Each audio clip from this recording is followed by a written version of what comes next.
nós vamos dar continuidade à nossa série de reflexões. Nós temos falado sobre vida de solteiro e vida de casado, né? Os relacionamentos dessas duas fases, né, e nessas duas formas de viver.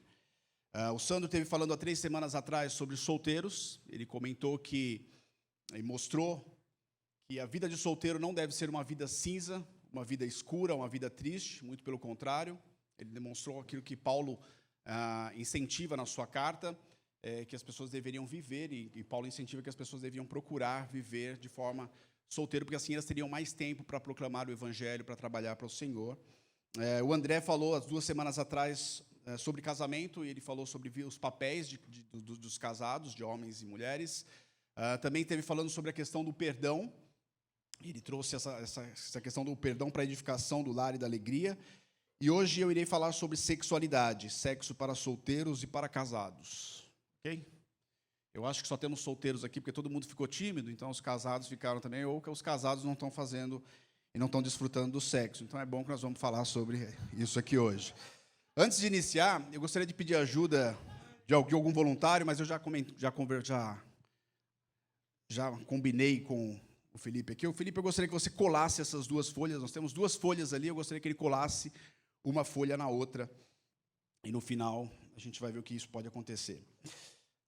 Por que falar sobre sexo na igreja? Né? Simplesmente porque a nossa cultura, e na nossa cultura hoje em dia, sexo é um Deus. As pessoas adoram o Deus sexo. Já perceberam isso? As pessoas pagam pelo sexo, elas dão dízimo, né? Elas pagam pelo sexo, as pessoas se vendem, pessoas se matam, pessoas se dão a alma por causa do sexo. O sexo é um Deus. Além disso, nós somos seres sexuados, né? Homens e mulheres criados à imagem de Deus com impulsos sexuais.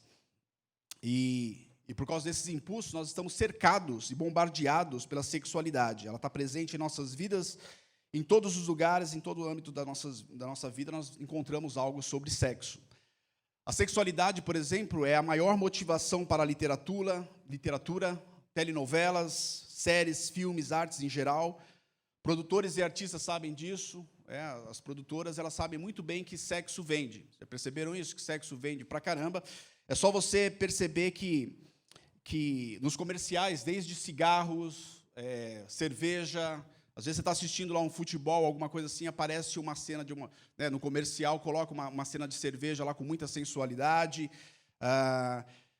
Calça jeans, comerciais de calça jeans, né? Já percebeu que o comercial de calça jeans tem muita sensualidade. Ou nas séries que nós assistimos no Netflix, ou filmes, alguma coisa. Você já viram que a gente pega, às vezes, uma narrativa que não tem nada a ver com sexo ou sensualidade, nada, mas eles encaixam uma cena de nudez, uma cena de sensualidade ou algo do tipo, e eles sabem disso, sabem que sexo vende, sexo envolve. E a narrativa, sempre que as pessoas tentam passar para nós, no mundo hoje, é que se você não tem sexo, você é infeliz, você precisa de sexo, né? Você precisa de sexo o tempo todo. O psiquiatra, pesquisador e escritor Anthony Daniels, mais conhecido como Theodore Darlimpon, é um cara que não é cristão, que trabalhou muito tempo com hospitais em periferias e também em prisões no Reino Unido, e ele tem escrito bastante livros publicados aqui no Brasil, falando sobre a questão da moralidade. E tem um dos seus artigos que ele fala sobre a sexualidade, ele diz assim: a revolução sexual, ela não produziu tranquilidade mental, mas confusão, contradições e conflitos. E o resultado disso é uma sociedade que molda suas relações sexuais sem menor reflexão, fazendo com que cada vez mais cedo as crianças fiquem expostas de um mundo altamente erotizado, gerando pressão sobre elas para que elas tenham um comportamento sexualizado antes do previsto. E ele conta no seu artigo, que se chama Sexo, Sexo e Mais Sexo o Tempo Todo, ele conta um relato de uma professora que foi socorrer um aluno de 7 anos, que estava em lágrimas, chorando muito, e essa professora se aproximou do aluno, tentou ali consolá-lo e falou: o que aconteceu? Daí ele falou: a minha amiguinha de sala, talvez da mesma idade dele ali, me xingou, e ela me xingou de um palavrão terrível. E aí essa professora falou: mas o que ela falou? E ela falou: ela me chamou de virgem. Olha o que era terrível para o menino, né?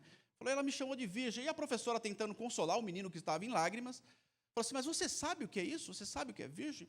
Ele falou: eu não sei, mas deve ser algo terrível. Porque é isso que a sociedade passa, que ser virgem hoje em dia é algo terrível. E eu estava ouvindo, esses dias, um podcast que foi me indicado pela Aline e pelo Ângelo, sobre essa questão de sexualidade. É um podcast de uma galera aí que tem muitos assinantes, tudo, e eu estava ouvindo um episódio sobre a questão de conexão no sexo, né? E nesse episódio eu pude ver uma contradição do que as pessoas, é isso que o Anthony fala no seu artigo, que a revolução sexual ela trouxe essa contradição.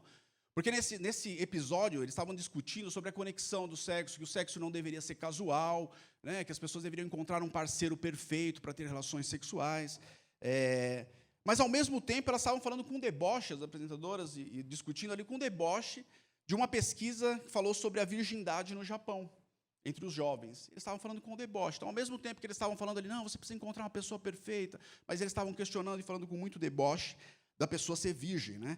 A revolução sexual dos anos 70 e 70, o Anthony Daniels fala que ela alterou radicalmente o comportamento sexual dos americanos e depois de todo mundo. A ponto de onde, e isso é interessante porque esse escritor ele não é cristão, ele fala assim, a ponto de hoje, o sexo antes do casamento, o consumo da pornografia, o homossexualismo e logo mais sexo com animais e a pedofilia serem aceitos pela sociedade com normalidade. E a virgindade entre os jovens é vista como aberração.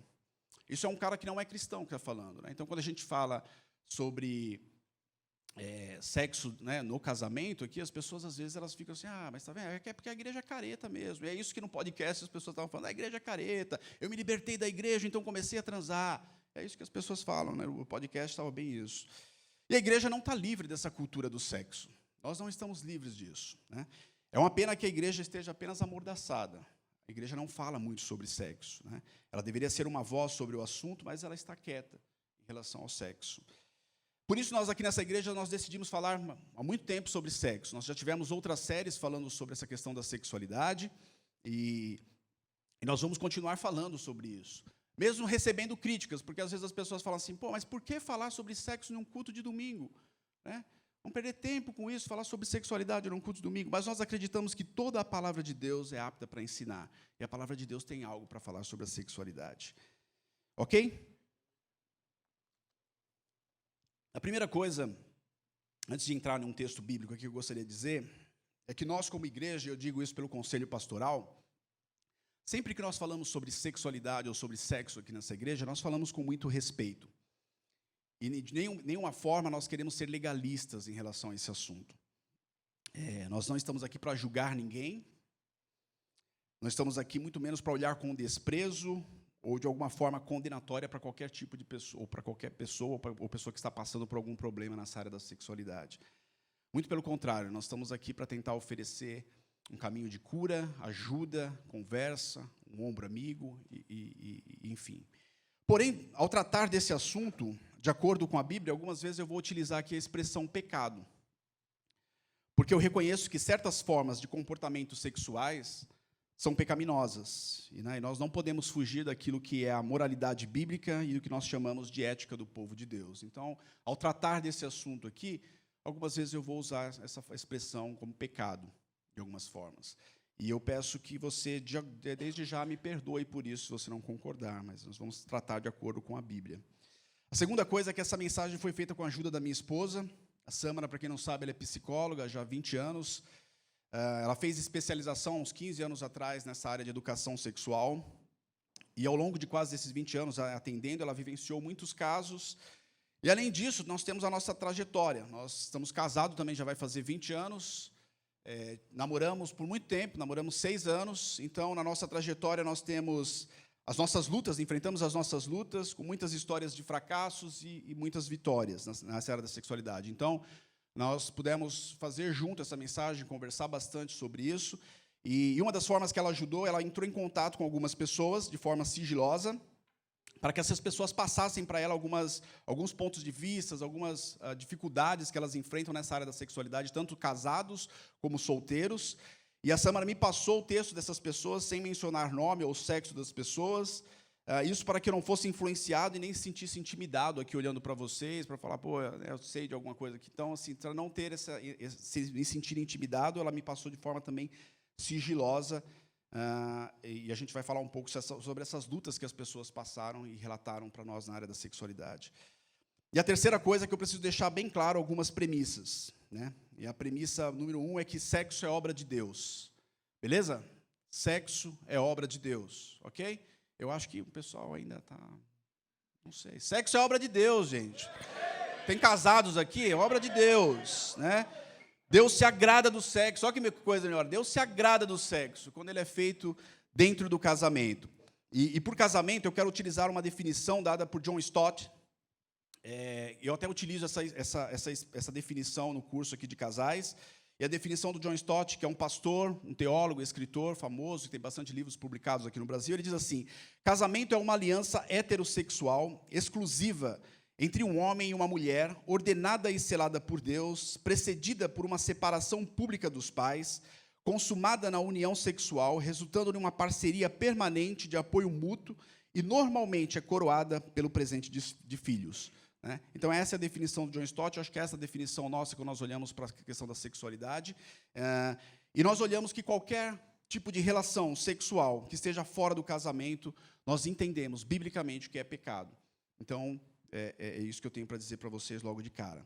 Agora, como a Bíblia enxerga a questão do sexo? Né? Nós temos, para ver isso aí, nós vamos ter que ir lá para o início de tudo, que é o livro de Gênesis. Então, eu gostaria que você abrisse aí a sua Bíblia no capítulo 1, de Gênesis, e nós vamos ler o verso da poesia, o verso 27. Diz assim: criou Deus o homem à sua imagem, a imagem de Deus o criou, homem e mulher os criou. Então, nesse primeiro relato da humanidade, em forma poética, diz lá que Deus criou o homem e a mulher e o homem com igualdade. Então, a gente já vê logo de cara que o homem e a mulher foram feitos de forma iguais. E a forma que está dizendo lá, que ambos são iguais à forma de Deus, à imagem de Deus. Deus criou os dois à imagem de Deus. Aí, se você avançar um pouquinho mais, no capítulo 2, de forma poética também, nós temos um pouquinho mais de como foi que se deu essa questão da criação. Então, diz assim, no verso 7, por exemplo: então o Senhor formou o homem do pó da terra e soprou em suas narinas o fôlego de vida, e o homem se tornou um ser vivente. No versículo 15 diz assim: o Senhor Deus colocou o homem no jardim do Éden para cuidar dele e cultivá-lo. No 18, então o Senhor Deus declarou: não é bom que o homem esteja só. Farei para ele alguém que o auxilie e lhe corresponda. Depois que formou da terra todos os animais do campo e todas as aves do céu, o Senhor Deus trouxe o homem para ver como este lhes chamaria. E o nome que o homem desse a cada ser vivo, esse seria o seu nome. Assim o homem deu nomes a todos os rebanhos domésticos, às aves do céu e a todos os animais selvagens. Todavia, não se encontrou para o homem alguém que o auxiliasse e que lhe correspondesse. Então o Senhor Deus fez o homem cair em um sono profundo. Enquanto este dormia, tirou-lhe uma das costelas, fechando o lugar com carne. Com a costela que havia tirado do homem, o Senhor Deus fez uma mulher e levou até ele. Disse então o homem: esta sim é osso dos meus ossos e carne da minha carne. Ela será chamada mulher, porque do homem foi tirada. Por essa razão o homem deixará pai e mãe e se unirá à sua mulher, e eles se tornarão uma só carne. Esse é o primeiro relato de sexo que nós temos na Bíblia. Eles se tornarão uma só carne. Através dessa poesia do primeiro casal, nós podemos enxergar que Deus concedeu o casamento para dar fim à solidão. Não é bom que o homem esteja só. Então, Deus planeja o matrimônio com intimidade e relação sexual. O problema que nós temos hoje em dia, quando nós lemos esse relato, é com a palavra auxiliadora. Muitas mulheres já ficam, se der para usar a expressão torcer o nariz com isso, né? Eu não sei como faz isso, mas torce o nariz com a expressão auxiliadora. Porque no nosso tempo, auxiliar é sempre algo mais abaixo, né? A gente coloca auxiliar como algo fosse algo abaixo. Auxiliar de escritório, não é o cara que está cuidando do escritório, ele é só auxiliar, sei lá, sempre se coloca alguma coisa assim. No nosso tempo, hoje, auxiliar não é o cara, não é o principal, é auxiliar. Mas não é isso que a Bíblia tem em vista quando usa esse termo. A palavra auxiliadora nos dá muitas vezes a impressão dessa questão inferior, mas não é isso, realmente. Por exemplo, no Salmo 89, 19, nós temos essa mesma expressão, que é traduzida aqui como auxiliadora em Gênesis, ela é traduzida de outra forma lá, essa mesma expressão no hebraico. Por exemplo, Salmo 89, 19, ele diz assim: o Senhor Deus cobriu de forças um guerreiro. Esse forças é a mesma expressão que é utilizada como auxiliar. Ou seja, Deus deu auxílio, Deus deu coragem, Deus deu força para o guerreiro. E num Salmo 121, que é um salmo que todos aqui acho que conhecem e oram bastante, né? Levanto os meus olhos para o monte e pergunto: de onde me vem o socorro? O meu socorro vem do Senhor. Essa expressão socorro também é a expressão auxílio, é também força. Então aqui o que nós temos visto em Gênesis é que essa ideia, que a mulher não é inferior ao homem, ela traz força ao homem, junto ela vai trazer força. E na poesia nós notamos isso, o autor ele coloca com igualdade isso, porque o Adão, quando ele vê a mulher, ele dá a primeira expressão: aí sim, hein? Ele vê a mulher e ele fala: aí sim, essa é osso dos meus ossos e é carne da minha carne. Ele iguala, ele coloca como igualdade em relação a isso. O Robel, que é um escritor que escreveu alguns livros sobre espiritualidade, ele escreveu um livro aqui interessante que chama Deus e Sexo. E ele faz um trocadilho com esse versículo interessante, né, explicando que osso, nos tempos antigos, era muito usado para a questão de força. Então, quando a pessoa falava de osso, ela estava falando de força. E quando falava de carne, ela estava querendo, às vezes, falar sobre fraqueza. Então, Robel coloca assim, que Adão estava falando assim: onde eu sou fraco, ela é forte.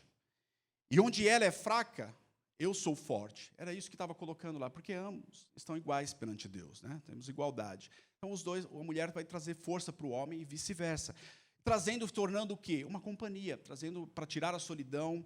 Eles então começam a compartilhar várias coisas, entre elas a vida, né? Quando você está casado com uma pessoa, você compartilha a sua vida com ela, né? E se torna uma só carne. Ou seja, um casal ele se combina, porque Adão olha e fala assim: poxa, ela combina comigo, né? Ele não encontrou nada entre os animais que poderia suprir as suas necessidades. Ele olha para a mulher e fala: ela combina comigo. Então, o casal se combina, o casal se complementa, e o casal tem conexão, e o casal tem sexo. O grande problema é que o sexo, como eu disse no começo, ele se tornou um Deus. E as pessoas começam a distorcer a questão da sexualidade. E é muito comum, às vezes, a gente ouvir, principalmente entre os crentes: eu vou casar para ter sexo. Já ouviu essa expressão? Como se o casamento fosse um tipo de prostituição legalizada, né? O cara só quer casar para ter relação sexual. É interessante isso, né? Relações sexuais. E isso não é o casamento baseado em sexo físico, ele desaba rapidamente. Sexo é muito mais do que o ato físico, é uma conexão de complemento que molda duas pessoas feitas à imagem de Deus para serem uma. O casamento é para se ter feito diante de uma aliança, uma aliança com Deus, né? E para expressar esse amor mútuo. Nesse contexto, a intimidade é o selo do compromisso, e é também uma delicada comunicação de amor, confiança, onde o homem ou a mulher se conhecem cada vez mais. É isso que é casamento. O casamento não pode ser feito e realizado para se ter sexo. Por isso, hoje em dia, as pessoas estão discutindo a palavra conexão no sexo. Nesse episódio que eu ouvi aí, a discussão era sobre essa, que você não pode ter um sexo casual. E eram pessoas que não eram cristãs que estavam falando sobre isso. Falaram assim: o sexo casual ele tem até uma narrativa bonita. É interessante que tinha algumas pessoas dando relatos sobre a sua vida sexual nesse episódio do podcast, e pessoas falando lá: às vezes eu estou bêbada, e eu saio com um homem, e eu vou para fazer tenho uma relação sexual no carro, eu não chego ao orgasmo, mas a minha narrativa sobre o fato no outro dia, para os meus amigos, para as minhas amigas, é que foi muito bom, né? É que foi muito legal. Então, mas aí o pessoal estava discutindo que isso está, inclusive, enfraquecendo as pessoas a terem relacionamentos sexuais. Porque as meninas não estão chegando ao orgasmo, então elas preferem, muitas vezes, ficar na masturbação e dizer assim: eu não preciso de um homem para ter um prazer, ou algo do tipo, eu posso fazer isso sozinha, né? Então, elas estavam discutindo essa questão da conexão, que elas precisam encontrar pessoas com quem ela tem afeto. E é interessante que isso está sendo falado fora da igreja. As pessoas estão falando dessa questão de conexão, porque o sexo com conexão, segundo essas meninas lá nesse podcast, ele é mais prazeroso. E é uma pena, porque hoje de manhã mesmo a Samara pegou um post de uma professora dela, quando ela fez o curso lá sobre educação sexual, e essa professora dela estava falando sobre que realmente o sexo com conexão, quando você conhece o parceiro, quando não é o sexo casual, ele é muito mais prazeroso, Mas o que eles incentivam? É o que o Antônio fala mesmo, é uma contradição. Porque ao mesmo tempo que eles falam isso, ela estava falando assim, mas é o seguinte, se você é jovem, você deve começar a ter experiências sexuais, porque você vai amadurecendo a sua vida sexual, né? É uma contradição, porque você fala que você precisa ter uma pessoa com quem você compartilha algumas coisas, do outro lado, não, faz sexo casual mesmo. Porque a narrativa é essa, nós temos que ter sexo o tempo todo. A narrativa das pessoas hoje em dia é isso. Você precisa ter sexo para ser feliz, né? E é uma pena que nesse podcast, ao ouvir isso, eu percebi que ela estava falando tanto sobre conexão, e ela não se ligou, não sabe, ou alguém precisa dizer para ela que, desde o início, o sexo nunca foi para ser casual. O sexo foi para conexão, foi feito para duas pessoas que iriam compartilhar os mesmos propósitos e juntos gerarem e criarem filhos e cultura. Por isso, o sexo na Bíblia é casamento. E casamento tem sexo. Na Bíblia, sempre que nós olhamos alguma coisa em relação a casamento, ele tem sexo. E sexo é casamento para a Bíblia.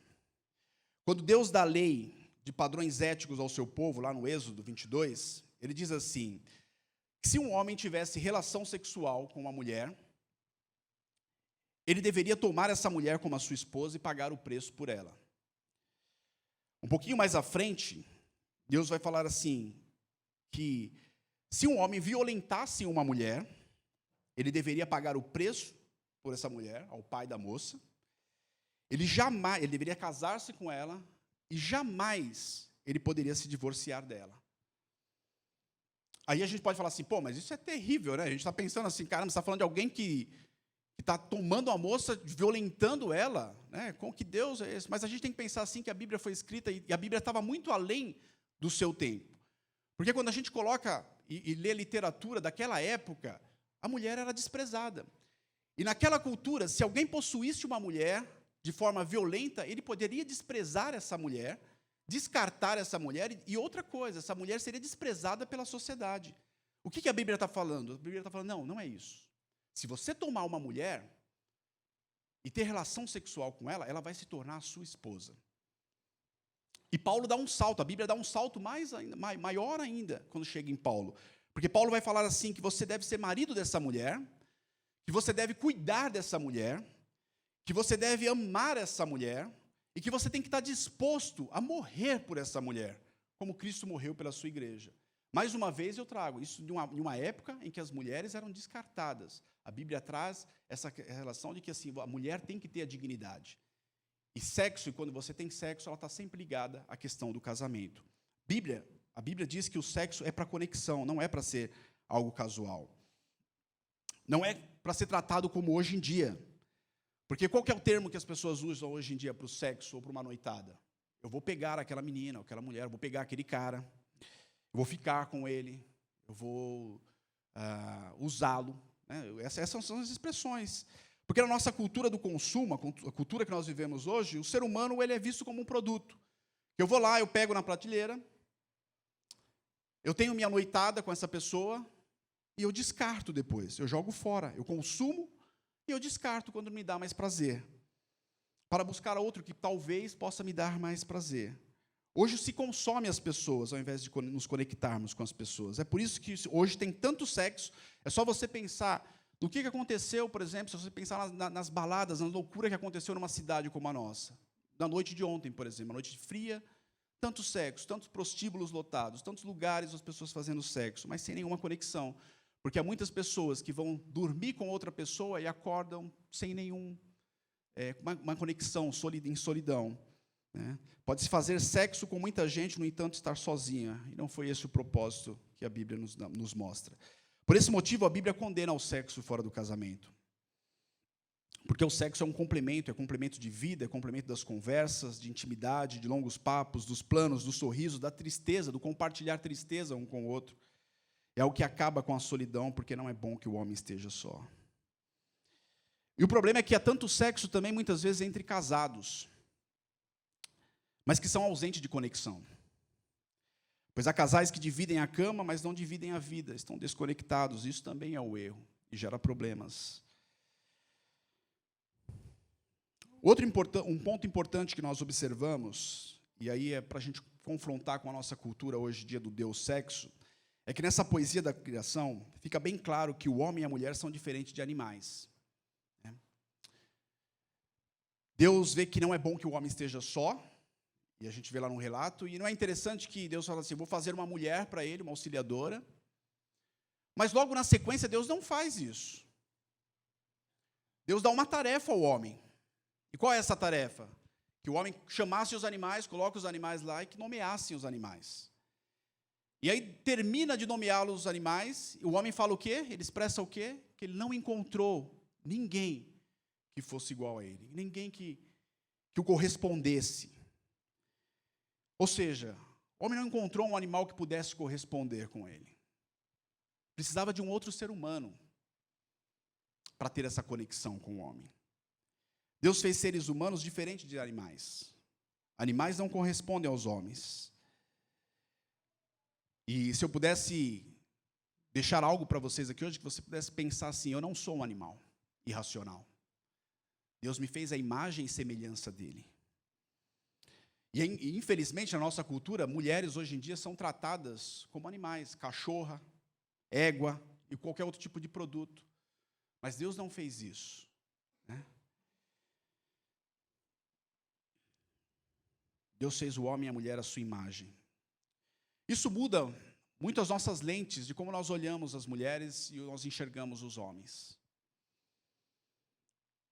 Nós não podemos olhar com as lentes desse século e tratar as mulheres como se fosse um par de seios, desculpa a expressão, mas fosse uma bunda ou uma vagina ou algo do tipo.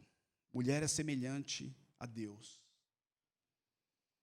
O homem também não pode ser tratado como um produto sexual. Não é uma máquina sexual, porque nós não somos animais. E porque nós não somos animais, nós não devemos nos comportar como animais irracionais. Esse era o pensamento, por exemplo, o pensamento dos gregos. Paulo questiona esse tipo de pensamento. Abra comigo a sua Bíblia em 1 Coríntios 6, de 12 a 20. Diz o texto assim: tudo me é permitido, mas nem tudo convém. Tudo me é permitido, mas eu não deixarei que nada me domine. Os alimentos foram feitos para o estômago, e o estômago para os alimentos, mas Deus destruirá ambos. O corpo, porém, não é para a imoralidade, mas para o Senhor, e o Senhor para o corpo. Por seu poder, Deus ressuscitou o Senhor e também nos ressuscitará. Vocês não sabem que os seus corpos são membros de Cristo? Tomarei eu os membros de Cristo e unirei a uma prostituta? De maneira nenhuma. Vocês não sabem que aquele que se une a uma prostituta é um corpo com ela? Pois como está escrito, os dois serão uma só carne. Mas aquele que se une ao Senhor é um espírito com ele. Fujam da imoralidade sexual. Todos os outros pecados que alguém comete, fora do corpo, os comete. Mas quem peca sexualmente, peca contra o seu próprio corpo. Acaso não sabem que o corpo de vocês é santuário do Espírito Santo que habita em vocês? Que lhes foi dado por Deus e que vocês não são de si mesmos? Vocês foram comprados por um alto preço. Portanto, glorifiquem a Deus com o seu próprio corpo. Paulo está refutando aqui um pensamento grego da antiguidade, onde as pessoas usavam uma expressão como essa para expressar a concepção do que significava ser humano. Elas diziam assim, a comida foi feita para o estômago, e o estômago para a comida. O Greg Kinnear, no seu comentário cultural do Novo Testamento, ele diz que essa era uma analogia para o sexo também. Os gregos usavam essa mesma analogia. O sexo é para o corpo, e o corpo é para o sexo. Então, os gregos, quando eles estavam com fome, eles comiam, e quando eles estavam com seus impulsos sexuais, a flor da pele, o que eles faziam? Eles procuravam uma prostituta para aliviar os seus prazeres, os seus impulsos sexuais, como um animal. Eu não penso, eu vou lá, eu preciso me aliviar de alguma forma, então eu procuro uma prostituta. Os gregos concluíram isso, que sexo é como comida. Se tem fome, eu vou lá e como. Se eu tenho vontade de fazer sexo, eu vou lá e faço. Esse pensamento não ficou só na antiguidade, né? Esse pensamento é um pensamento que a gente tem hoje na nossa sociedade. As pessoas vivem buscando sexo o tempo todo. Então, eu tenho um impulso sexual, eu tenho que satisfazer esse impulso sexual. Paulo diz ainda que o nosso corpo é para o Senhor, ele foi feito para o Senhor, é morada do Senhor e será restaurado completamente na ressurreição. E ele utiliza a palavra santuário aqui, esse termo santuário, e as pessoas usavam santuários como um lugar santo, onde os deuses habitavam. E Paulo quer dizer aqui que o nosso corpo é morada do Senhor. O nosso corpo é morada do Senhor. E mais, Paulo dá ênfase que o nosso corpo é do Senhor. Não é só morada do Senhor, ele é do Senhor. E ele faz uso de uma expressão que é uma doutrina veterotestamentária que diz que nós somos casados, que Deus é casado com o povo da aliança. Oséias 2:20. Nós somos a noiva de Cristo, nós somos casados com o Senhor. E ele faz isso para dizer que o ser humano é a imagem de Deus, que pertencem a Deus e que tem um compromisso com Deus. E que não é apenas um aglomerado de impulsos e necessidades, mas um ser em que Deus faz morada. Paulo completa dizendo que nós devemos fugir da imoralidade sexual. E essa imoralidade, a porneia, ela é qualquer tipo de ato sexual que não esteja na conexão do casamento. E alguns podem dizer assim, mas esse texto Paulo está falando da prostituição. Eu não vou atrás de uma prostituta, eu não pago por sexo. Tem muita gente se prostituindo não por causa do sexo. Tem muita gente se vendendo e dando dinheiro, ou dando a sua vida, né, não com uma profissional ou um profissional do sexo. Há quanta gente que faz sexo porque precisa de um afeto, precisa de uma companhia, precisa de uma narrativa bonita, como eu contei aqui dessa mulher que colocou o relato dela lá nesse podcast, que ela precisava depois contar para os amigos que foi uma noitada gostosa e boa. As pessoas estão se dando, estão se prostituindo de qualquer forma. Não, às vezes, só apenas com um profissional. As pessoas se prostituem. As pessoas vivem como controladas pelos seus impulsos sexuais. Paulo também utiliza essa ideia de fugir, talvez pensando na história bíblica que ele conhecia muito bem de José. José foi tentado pela mulher de Potifar. E o que ele fez? Ele correu, ele fugiu. Porque nós, às vezes, com sexo não se brinca. Sexo a gente foge. Há tantas pessoas que tentam brincar com sexo, com coisas, com conteúdo sexual, e acaba se dando mal. E se José pôde fugir, nós também podemos fugir. Nós não somos feitos para vivermos como animais. Ceder a essas tentações e tratar o próximo como um produto é tratar o próximo como animal e tratar a si mesmo como animal, se dando aos impulsos. Então, saiba disso. Se eu tivesse em uma igreja, talvez pentecostal, alguma outra igreja assim, eu falaria, repete para o teu irmão que está ao teu lado, fala aí em voz alta. Mas nós não temos esse costume de falar isso aqui, né? Então fale para si mesmo, em voz baixa, aí, na sua mente, que você não é um animal irracional. Você não precisa ceder aos seus impulsos. Agora, o outro lado, se a Bíblia deixa isso bem claro, tem o outro lado da moeda, que a Bíblia também nos ensina que nós não somos como anjos, que não têm sexo, que são assexuados. Muito pelo contrário, Deus nos fez com um mecanismo, com a forma, onde nós não somos livres dos nossos impulsos, dos nossos desejos, dos nossos hormônios. Nós não podemos negar isso. Nós não podemos falar, beleza, eu estou aqui, entendi, eu não sou um animal, mas e aí, o que eu faço com meus impulsos? O que eu faço com os meus desejos? Essa é a luta de solteiros e casados que estão aqui. Não é a luta apenas de solteiros, não é a luta de casados também, como o Sandro colocou aqui 2, 3 semanas atrás.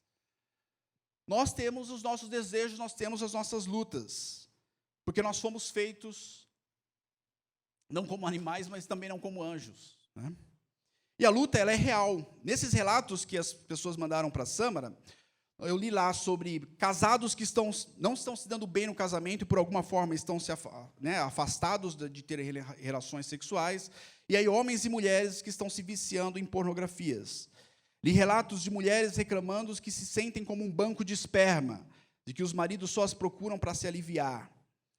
Teve relato de gente que, por causa da correria da vida, passam meses sem ter relações sexuais, o parceiro busca alívio na pornografia e a pessoa acha normal, porque ela não tem tempo de se dar.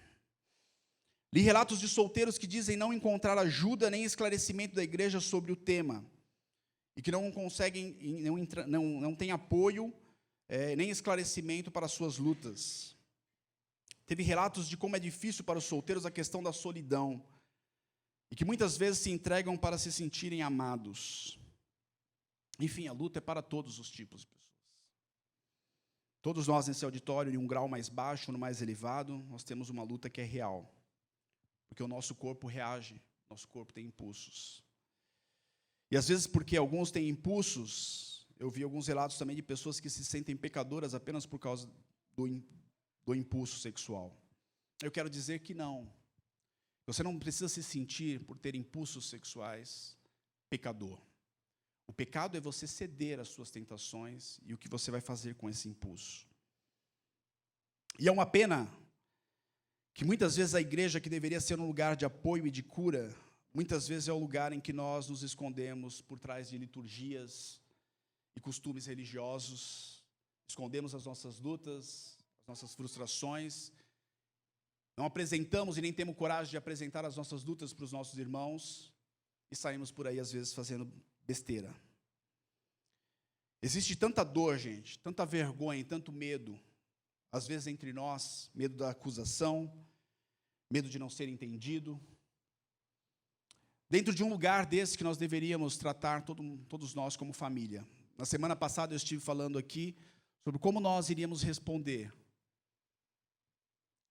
em relação a Lilian e ao Murilo. Se nós teríamos um apoio, uma família para eles, ou se nós iríamos chorar apenas aqui, naquele culto, e não responder de forma como família. É a mesma coisa na questão da sexualidade. Há tanta gente sofrendo, que não encontra família.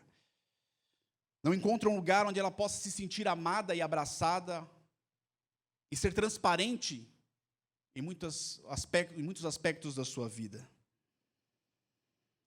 Teve um relato de uma pessoa, que eu não sei se foi um irmão ou uma irmã, que disse que estava lutando com a questão da homoafetividade. Essa pessoa sabe que não deve ter relações sexuais com outras, e nem se entregar a uma relação homoafetiva. Ela luta com o celibato. Mas o maior medo dessa pessoa não era a questão das suas relações, de ceder uma tentação dessa.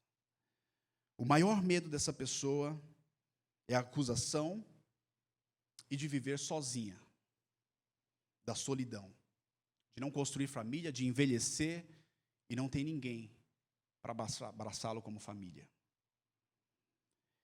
Se a igreja, no geral, estivesse fazendo bem o seu papel de ser família, eu acho que nós não receberíamos um relato desse. Uma pessoa que tem medo de envelhecer, solteira, e não ter ninguém, de viver sozinha. Porque uma coisa é que a gente, entre jovens, amigos, nós estamos lá, temos amigos, vai para às vezes um rolê, alguma coisa assim, tem a sua solidão, mas o problema é quando se envelhece. Quando você está sozinho, envelhecido. E a igreja deveria ser a família, e essa pessoa não está encontrando um ambiente de família.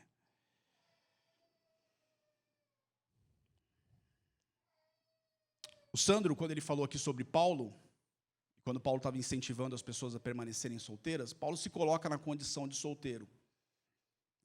E há muitos questionamentos em relação a Paulo. Se Paulo tinha sido casado, porque era costume de um judeu ortodoxo naquela época casar cedo. Então há muitos questionamentos. Será que Paulo foi casado? Será que Paulo se divorciou? Será que Paulo foi prometido a alguém, mas ele não encontrou casamento? Nós não sabemos. Nós sabemos que naquele momento, será que Paulo era viúvo? Nós não sabemos. Sabemos que Paulo, naquele momento, ele se encontrava solteiro. E talvez Paulo tenha perdido, inclusive, os seus familiares de sangue, por causa do cristianismo. Quando ele voltou para Tarso, talvez a sua família tenha desprezado ele. E é por isso que, quando ele escreve aos Romanos, ele diz que ele tinha uma grande tristeza e dor no seu coração pelos seus parentes. Nós não sabemos se ele foi abandonado ou não, isso é uma hipótese, pode ser que tenha. O cristianismo era um choque muito grande para quem era judeu, para o judaísmo. Então, Paulo pode ter sido que ele tenha sido desprezado pelos seus familiares, mas nós não encontramos Paulo reclamando disso. Sabe por quê? Porque Paulo encontrou a família de Cristo. E quando ele estava se sentindo sozinho, ele diz lá em várias cartas que ele recebia a visita de um irmão que o edificava, que o confortava, que trazia conforto, que tirava a solidão dele. Paulo encontrou a família de Cristo. Nós devemos ser essa família de Cristo para aqueles que estão lutando, estão solteiros. Uns pretendem se casar, outros talvez vão fazer, como o Sandro mencionou aqui, talvez por alguma razão ou outra, vão viver essa vida de celibato e viver solteiros, vão trabalhar para Cristo. Mas todas essas pessoas, todos nós precisamos ser família. Homens casados precisam dos homens solteiros e vice-versa. Você já parou para pensar que talvez nós tenhamos irmãos aqui que cresceram sem uma referência de um pai ou de uma figura paterna? Não tem referência de masculinidade. Pessoas assim precisam andar com homens maduros. Mulheres solteiras precisam andar e criar relacionamentos com mulheres mais velhas para aprenderem a serem piedosas. E quando eu falar nisso aí, geralmente eu estou jogando um peso para aqueles que são casados, ou são mais velhos, ou são, mais maduros, podemos dizer assim. Mas eu quero te dizer que tem esse lado, mas tem o lado de pessoas mais novas desprezarem os conselhos dos mais velhos. As pessoas acham que não precisam de conselho de pessoas que são mais velhas. Elas desprezam. O cara já passou, já era, é outra época. Se cria filho diferente. As pessoas desprezam as pessoas mais velhas. Eu tenho prazer de dizer a você aqui que não deve ser assim que você deve tratar. Pessoas, às vezes, mais velhas têm anos a mais de experiência que você. Viveu de forma diferente que você. Uma geração diferente, mas os costumes e muitas coisas são parecidas. Você não deve desprezar a correção e o ensino de pessoas mais velhas.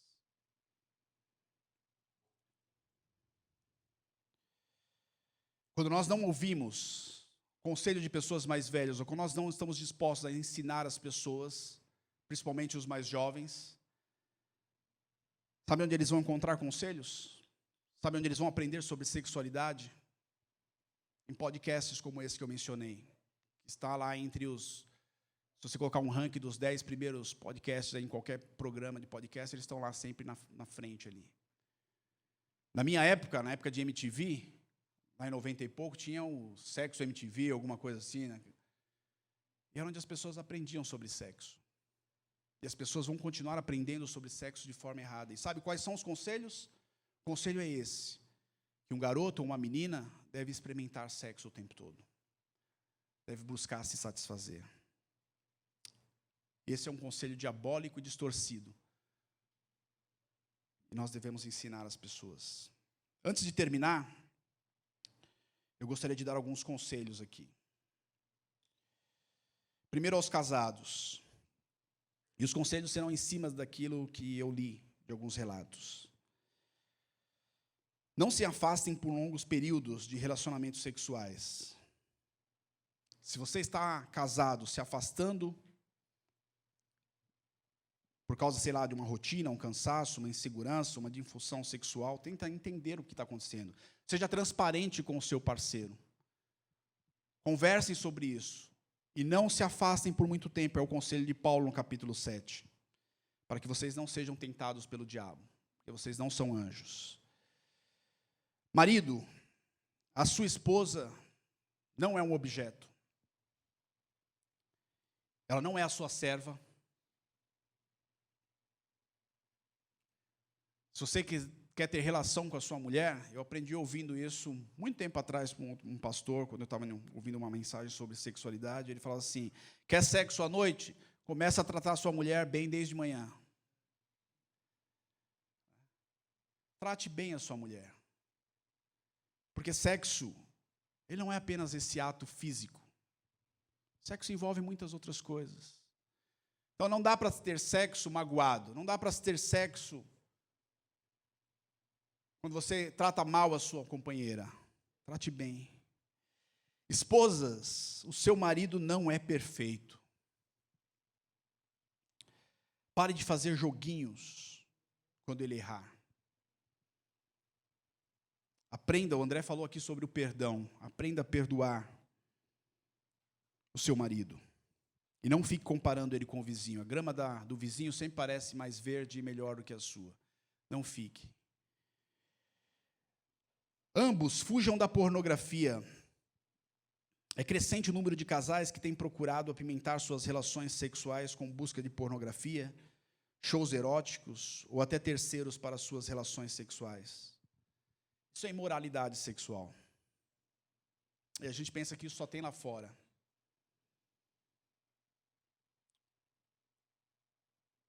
O fim das pessoas que acabam utilizando isso é trágico. Infelizmente, a gente conhece pessoas que foram para um caminho assim, eu quero apimentar meu relacionamento sexual, eu vou lá assistir uma pornografia, um show erótico, ou, por incrível que pareça, trazer uma pessoa para a nossa cama. Fujam da imoralidade sexual. Esforcem para terem tempos juntos.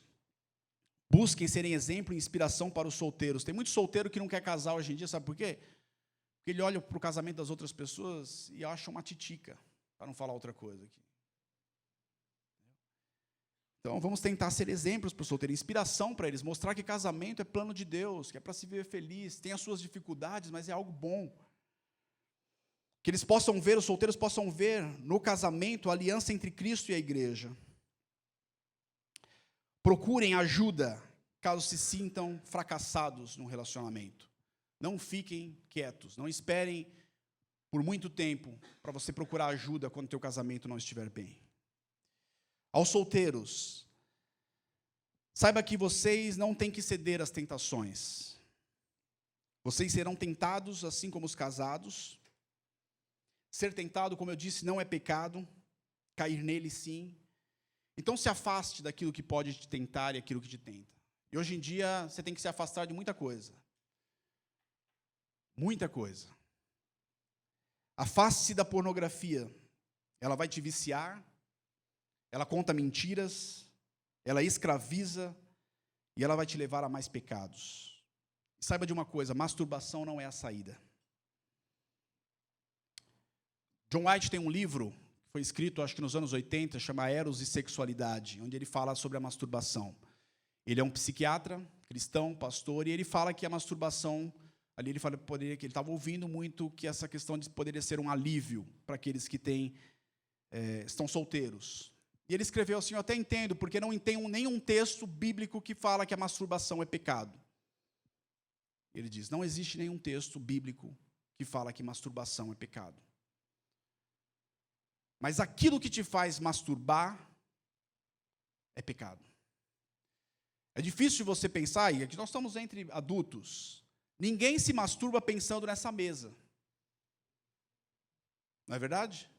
Geralmente se cria um filme, alguma coisa assim na sua mente, seus impulsos te levam a sua mente a vagar para outras coisas, às vezes acompanhado de uma pornografia. Então, aquilo que está acompanhado com a masturbação é pecado. E outra coisa, infelizmente, eu estava lendo uma pesquisa que 80% dos homens casados têm práticas, ainda continuam na prática da masturbação. No entanto, a masturbação, assim como a pornografia, são atos solitários que viciam sua mente e seu corpo de um modo particular de alívio sexual, sendo que você foi feito para ter relação com outra pessoa, completar a outra pessoa, serem um. Você não foi feito para ter alívio dessa forma. Sabemos que os conselhos dos sexólogos é que você se masturbe para se conhecer. Nesse podcast que eu ouvi é muito isso. Você tem que se conhecer. O menininho, uma criança tem que se conhecer. É muito, assim, várias vezes a Samara foi procurada por mães desesperadas que encontravam seus filhos pequenos se conhecendo o corpo. A criança tem reações, ela tem sensibilidade, e às vezes com a mãozinha, né, nos seus órgãos. E para o pessoal de fora isso é normal. Não, deixa lá a criança, ela está se conhecendo. Deixa ela desfrutar disso, não precisa ensinar, não. Mas, infelizmente, isso vai trazer outros problemas para crianças permanecer. Ao mesmo tempo, o pessoal de educação sexual sabe disso, de quanto problema a masturbação traz. Ejaculação precoce, vícios, Pessoas que não conseguem ter uma relação, chegar ao fim de uma relação, ou chegar ao orgasmo com o seu parceiro, porque são viciadas em pornografia e em masturbação. Para esse aí você vai falar assim, pô, mas e aí? Você é casado, cara, né? Você vai falar que todos nós somos iguais, nós temos os nossos impulsos. E aí, como que eu me viro com isso? Né? Você, beleza, você tem a sua tentação, mas chega à noite você tem a sâmara lá. E aí, como que eu faço se você é solteiro? Você já ouviu falar sobre sonhos eróticos? Ou orgasmo, sonhando, poluição noturna? Essas coisas não são faladas hoje em dia, né? Porque quem que é o menino que vai falar assim, pô, eu acordei, tive uma poluição noturna? Não, hoje em dia você tem que falar que você se masturba, e o que se vende é que você deve se masturbar. E a pessoa não espera para ter isso. Mas Deus criou saídas e alternativas para aliviar a sua tensão. Né? Há mulheres, e há casos, vocês podem procurar a Sâmara sobre isso, para ela explicar. Há relatos de mulheres que chegam ao orgasmo sonhando, dormindo, e aliviam a sua tensão. Não precisa de masturbação para isso. Outra coisa que eu preciso falar aos solteiros, encontre pessoas para falar sobre as suas aflições. Não busque se isolar por causa da vergonha. Busquem pessoas maduras para você conversar. Homens procurem homens, mulheres procurem mulheres. Não chega para uma mulher e fala assim, estou tão carente, tal, né? Estou com problemas aqui. Não, mulher procura mulher, homem procura homem, né? Vamos fazer isso. Para aqueles que, como Paulo disse, que não querem ficar solteiro, porque Paulo fala lá, orienta as pessoas a ficarem solteiras, mas ele diz assim, se você acha que você não deve ficar solteiro, que você não tem o dom para isso, então busque um casamento. E aí eu fico pensando assim, como que vai buscar um casamento? Primeira coisa, ore pedindo a Deus a pessoa correta. Eu sei que a gente já avançou o tempo aqui, mas eu não posso ficar na preliminar. Então, eu vou falar algo aqui para vocês. Quando eu era solteiro, conheci a Sâmara, eu tinha 13 anos de idade. Eu aprendi com a minha mãe a orar de joelho. Quando precisava, minha mãe falava assim, quando precisa de algo muito grande, meu filho, tem que orar de joelho. O Senhor ouve mais rápido essa oração. E eu conheci a Sâmara. E eu comecei a orar por ela. E nós éramos de realidades diferentes. E eu comecei a orar pedindo a Deus, Senhor, eu quero namorar com essa menina. Me dê coragem, me dê ajude. E passaram 2 anos e a gente começou a namorar. A partir do momento que você gostou de uma pessoa, invista nisso. Invista, ore e invista também, declare, demonstre. Não saia atirando para tudo quanto é lado. Né? Foca em uma pessoa, pô, gostei dessa pessoa, vai conhecer a pessoa, conhece ela. Não fique parado, esperando a banda passar, uma mulher vai vir aqui. Tem tanta mulher aqui que está esperando alguém chegar junto, irmão. Então, assim, se você está solteiro, toma de iniciativa. E mulheres, eu quero dizer o seguinte, hoje, no tempo também que a gente está, dá um toque, chega no irmão, porque às vezes o irmão está lá, dá um toque. Lembra que o reino de Deus é tomado à força, entendeu? Chega junto. Não fique esperando o negócio passar, porque a pessoa que está solteira hoje, amanhã ela pode estar com um compromisso. Então, se você ficar esperando muito, vai passar. Procure a pessoa, ore, demonstre. Não seja tão criterioso. Tem que ter um critério, é lógico, você tem um critério ali, mas não fique esperando, entendeu? Muito critério, porque as pessoas são falhas. A Sâmara utiliza sempre uma frase que eu gosto muito, que ela fala assim, as pessoas, você tem que ver o potencial da pessoa com quem você vai se relacionar. Tenta enxergar o potencial, não fique ali assim, esperando que a pessoa já está completa. As pessoas mudam com os tempos, as pessoas vão mudando. Por isso que eu não sou também a favor da pessoa que conheceu uma pessoa hoje, amanhã está namorando, 3 dias depois se casou. Não, você tem que ter um tempo para se conhecer. Não precisa demorar como eu demorei, 6 anos, mas eu era novo, era um menino. Mas ali, você precisa ter um tempo de namoro para conhecer a pessoa, ver se tem um potencial. Se não tem, já vou dar o conselho logo de cara, separe. Não fique brincando, não tente levar esse negócio para frente, porque vai dar rolo lá no casamento, e é pior. Então, não tem potencial, viu que não está rolando, sai fora. Foge que é laço. Para as mulheres, fiquem espertas com o Rony Von. Vocês conhecem o Rony Von aqui, do programa de televisão? Não é o cara perfeito? Eu sou apaixonado pelo Rony Von, cara. Ronivon conhece de tudo, cara. Ele é gentil com todo mundo. Ele é o cara que, Só que o Ronivon é um cara lá, e artista, ele não existe. Não deve ser assim na vida dele. Ele deve, fazer coisas erradas e feias que a gente não vê, porque o Ronivon não existe. E eu vou dizer mais. Quando aparece um Ronivon, para vocês, mulheres, fiquem espertas. Porque esse Ronivon é lobo. E lobo quer devorar a ovelha. Entendeu? Então fique esperto com o Ronivon. Procurem passar tempo com famílias. Se você quer se casar, procurem passar tempo com famílias que te inspirem, para você aprender a dinâmica de um casamento. Para finalizar, para aqueles que se sentem, aqueles que não de alguma forma falam, eu não quero mais casar, recebeu aquele conselho de Paulo, quer permanecer solteiro, vão escolher o celibato.